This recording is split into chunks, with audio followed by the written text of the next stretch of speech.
What do you think of what happened in Boston?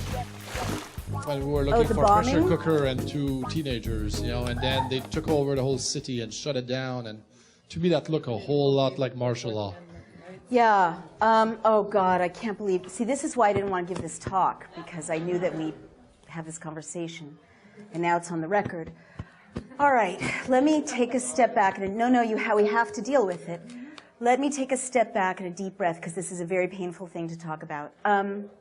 So all over the world, we know, it's well established, the State Department and intelligence agencies engage in theater, and it's what they do, it's spycraft, to create spectacles and events that people may not realize are spectacles and events, but that, well, like the overthrow of Mossadegh in the 50s in Iran. They'll funnel money to protesters, they'll, fly people in to infiltrate protesters, they'll create fake newspapers, and so on. So we know that this happens in countries around the world. I believe that a law has been passed in the United States. I think it's part of the Defense Authorization Act. I need to confirm this. That, now makes it legal to propagandize American citizens. Do we know about that? Yeah, it's true. And is it in the NDAA or is it in something else? Do we know? It's a separate bill. It's a separate bill. And it's been passed. It's now law? Do we know what the name? 2 years ago. Do we know what the name of it is? I don't remember, but I reported on it. Oh, thank you. Will you send me the link? Yes. Thank you. So what this means is, and as a journalist to say these words, I can't tell you with what a heavy heart I say them, but we've entered an era in which it is not crazy to assess news events to see if they're real or not real. And in the United States as well as overseas. And in fact, it's kind of crazy not to.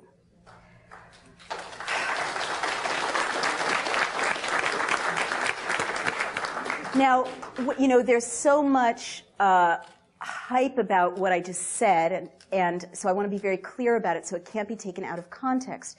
There's, pardon me, this kind of reflexive vilification of anyone speculating about that because they become a conspiracy theorist, right? Well, just bear with me.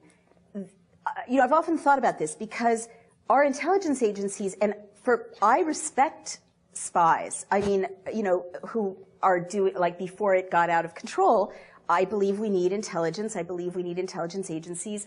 I don't think there's anything dishonorable about being in the intelligence services if you obey the Constitution and the law. But all over the world, our intelligence services are engaged in conspiring to create outcomes. That's their job. That's how they're successful.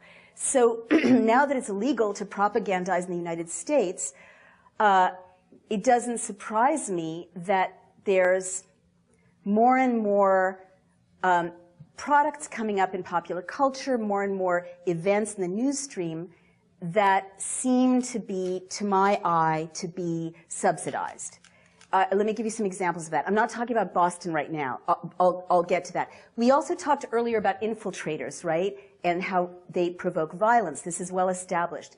So if we know that infiltrators by the police, NYPD, they've been documented, or other police forces, dress up like people they're not and provoke violence, why is it unthinkable that there might be spectacles that might drive an outcome in the news stream?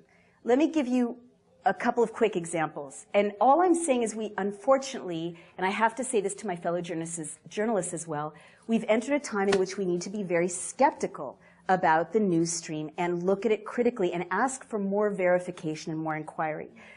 And that's just being good reporters. And it makes it like this. There's spectacle fed into the news media in China. There's spectacle fed into, like Chile. How did Pinochet, engage in his coup? He created photographs of a cache of weapons that the terrorists had, hidden. Was it real? Was it not? Most historians think it wasn't. I mean, this is like not unusual, in the process of creating a closed society. So if laws have made it legal to assassinate American citizens and legal to propagandize them, why should it be crazy or weird to think that might be for a reason, right? All right. I saw the movie Zero Dark 30, thank you very much. And I have worked on 2 presidential campaigns, so I recognize political talking points. And I wrote a piece saying, this reads like the Pentagon signed off on the script. Because there were like chunks of political talking points identifiable to anyone who's worked in Washington, right? And you don't come up with those if you're a writer writing a screenplay. And everyone was very upset. It was very controversial and scandalous. But in fact, belatedly, a news story came out saying that in fact the Pentagon had, I think, subsidized some of it, but had certainly consulted directly on the script.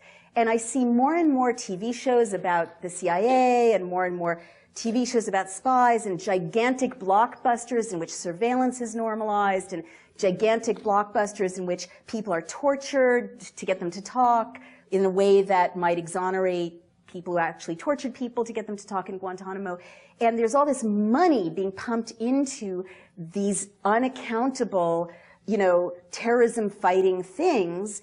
And now there's no law preventing that money from going through front organizations right into popular culture. So that's of interest to me.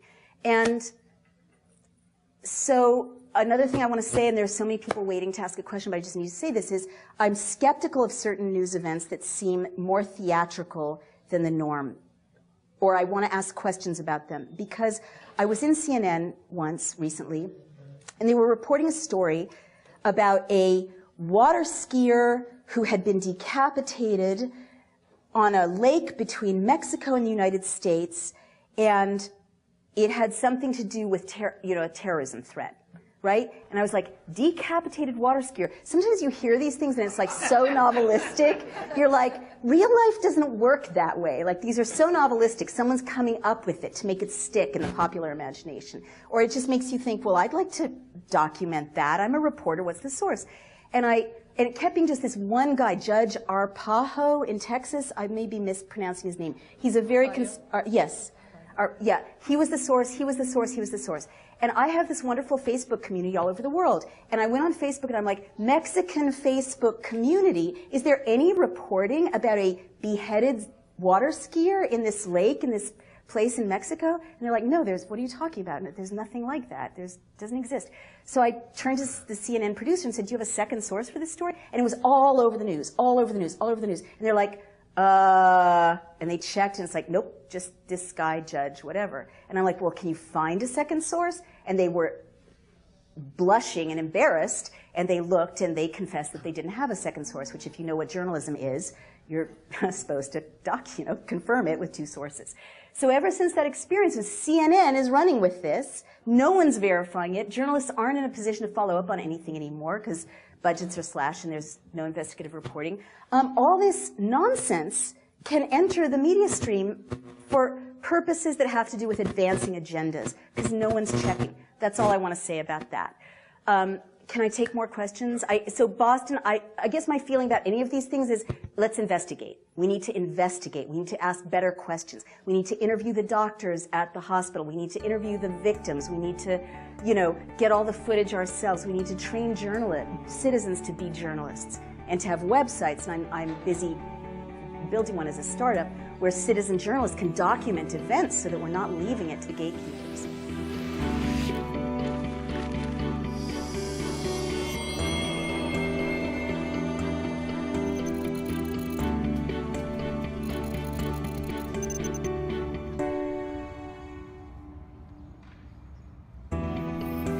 Breakthrough.